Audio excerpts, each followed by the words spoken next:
What's up, Criticalbench? Coach Brady here. You probably recognize me from some of the live videos. I'm here with Coach Chris, and today we're gonna be talking all about biceps.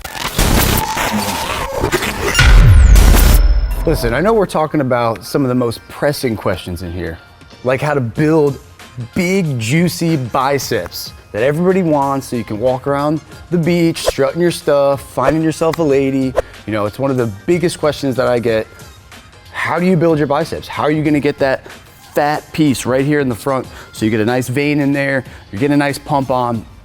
And really, I think when you're choosing weight, it's also good to think about injuries. You don't want to overstretch your bicep. I think it's a risky move. It's a relatively small muscle compared to the movement. Your back really should be taking the brunt of all the force when you're doing movements.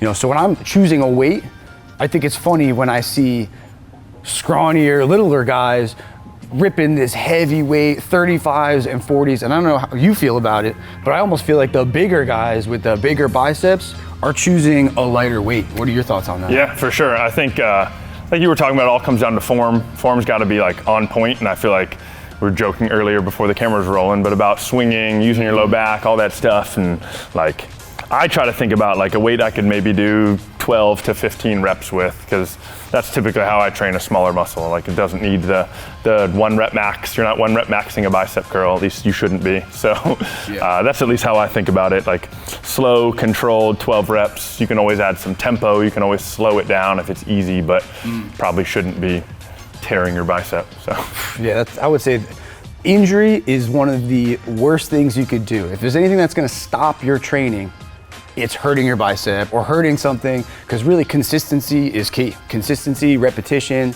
and making it to the gym and doing the movements is what you need to build muscle. And if you're not making it to the gym and you're hurt, you can't do any of that. So you're really just killing yourself. What are some mistakes that you see that people are doing with their biceps? I would say, I mean, you touched on the back part of it, but I think the not training the opposite muscle is huge, because I feel like people will probably do 2/3 the amount of bicep because you can see your bicep in a mirror and just forget that their tricep or their back exists. So at least it should be probably 2/3 pull, 1/3 of a bicep, or that's at least what I would suggest for somebody that's, you know, starting. So I feel like doing too much of one muscle group, whatever muscle it is bad, right?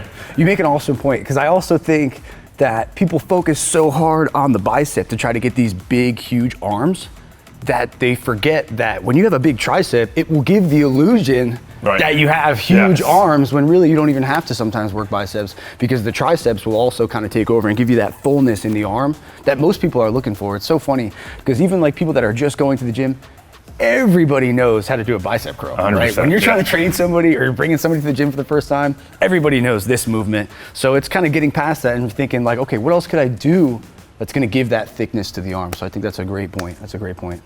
I think there's some truth. It's just cost benefit for certain people. Like, people look at, like, Arnold is pretty famous for doing cheat curls a lot, and that's why they invented that thing that goes goes around your neck and it pins your elbow to you. I don't know if you've seen him, but obviously Arnold Schwarzenegger was at the elite level. Like, you don't need to be doing what he was doing, because the amount of other stuff he was doing is just not what you're doing. For sure. I also think it comes down to genetics. I think some people are just born with bigger biceps. If you're a shorter guy and you have shorter humeruses, this muscle will just automatically kind of pop out and look bigger. And everybody's bicep looks totally different. You know what I mean? Like, some people will hold a big piece of meat right here at the top. Some people will kind of grow sideways. Yeah. So I really think kind of just hitting all the angles and just choosing the right weight is really the most important piece. Right. Yeah, so speaking of angles, like, I feel like a common mistake that you were talking about is like everybody just does this motion, right? Every once in a while people will add in a hammer curl, but the reverse curl is something that I think a lot of people miss, and it's your bicep actually attaches below your elbow, right? That's how it's flexing your elbow. So if you're not getting that piece, the brachialis part of it, you're missing 1/3 of the motion, right? So there's 3 angles you should be looking at, right? Palms away, palms facing each other, and palms down. And I feel like palms down is definitely one that nobody does. Hammer curl maybe every once in a while, but everybody does the supinated grip, because that's what's building the peak, but you're forgetting 2/3 of the muscle. So Yeah. I also think too, when you're mixing up the grip, it also does a lot for your forearm strength and building up your forearms. And like I was saying before about the triceps, when you have big forearms, it gives you that illusion and that physique you're looking for where you have these big arms. And also you're able to handle more weight when you get these forearms a little bit more stronger too. For sure. Yeah. It's all about illusion, right? Like, I mean, no one knows how big your bicep is around. It's all about what it looks like, either in a tank top, in a shirt, filling out your sleeves, whatever. It's kind of like, I don't know, like hashtag fill the sleeves challenge thing. I've seen that on Instagram a ton. So everybody wants to be strutting around on the beach with big biceps every summer. That's what everybody's goal is. So hopefully today we can help them out with that. All right, guys, so there's 3 angles we're talking about. Coach Chris is gonna demonstrate them. So the first one is a palms away or a supinated grip. You'd be curling all the way up, all the way down, obviously, full range of motion, super important. This is gonna build that peak of the bicep or the biceps brachii, the one you probably know. The second one is that hammer grip. So palms face each other, same deal, full range of motion, right? He's going all the way up, he's coming all the way down. This is gonna build more that length of the bicep. So if you're trying to fill out the full length of your arm. And then the last one, the one we're mentioning that a lot of people forget, is palms facing you. So elbows staying tight. You'd be same deal, right? You're always looking for full range of motion. This is gonna work a little bit more of that forearm, but also where that bicep attaches, because remember, it attaches below your arm. That's how it bends your arm. So again, make sure you're hitting all 3 angles. The hammer curl would typically probably be a little bit heavier if you're choosing weight, right? Remember we mentioned kind of that 8 to 12 rep range is what I typically train in. Important that 12th rep though is at least close to the last rep you can do, right? So not just doing 8 to 12 reps, because that's what I said you're supposed to do. Choosing a weight based on that. So the hammer grip would probably typically be a little bit heavier, and then the reverse grip maybe a little bit lighter. That palms away, that supinated kind of somewhere in the middle is typically how I train it. Yeah, super common mistake. So obviously the swing, because he can't handle these 20s, but if you're going a little bit too heavy and you're swinging, you need to go a little bit lighter. And then also that elbow position. So I'm gonna have him turn to the side real quick just so you can see it a little bit better. But that elbow should be staying right next to your hip the whole time. So if that elbow's coming forward, you lost tension and you're not working your bicep anymore, right? So making sure that elbow stays nice and tight, elbow stays down, even at the top of the rep, right? So what I like to think about is tension, right? So go all the way to the top. And if I were to make him hold this here for a long time, you couldn't, but if you raise your elbows up a little bit, and now he probably could hold it there a little bit longer, right? Because now the shoulder's working a little bit more, and the bicep got a little break at the top of the rep, and that you don't want that to happen. A lot of people, when they're doing a curl, say you're just doing that regular upright curl, right? Just straight like this.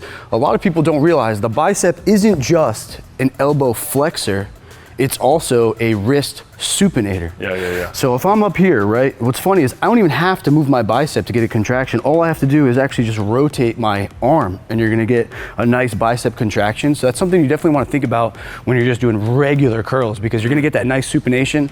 I think that also goes into grip. What do you think about the grip for the dumbbells?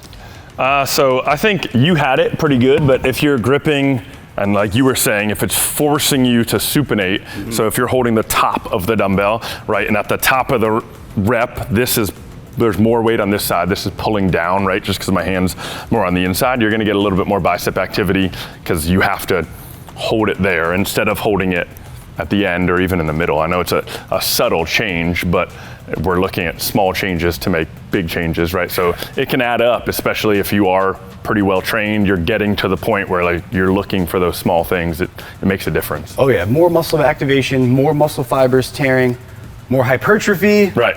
Bigger biceps. If you're trying to build big arms, you could do anything with just a pair of dumbbells. You don't need it. To me, I don't think you need super fancy equipment. Yeah. If you have a pair of dumbbells, you can pretty much hit most muscle fibers with intensity enough that you're gonna get the results that you want, in my opinion. Of course, there's all these other gadgets. We were just talking about what do they call that? That bicep.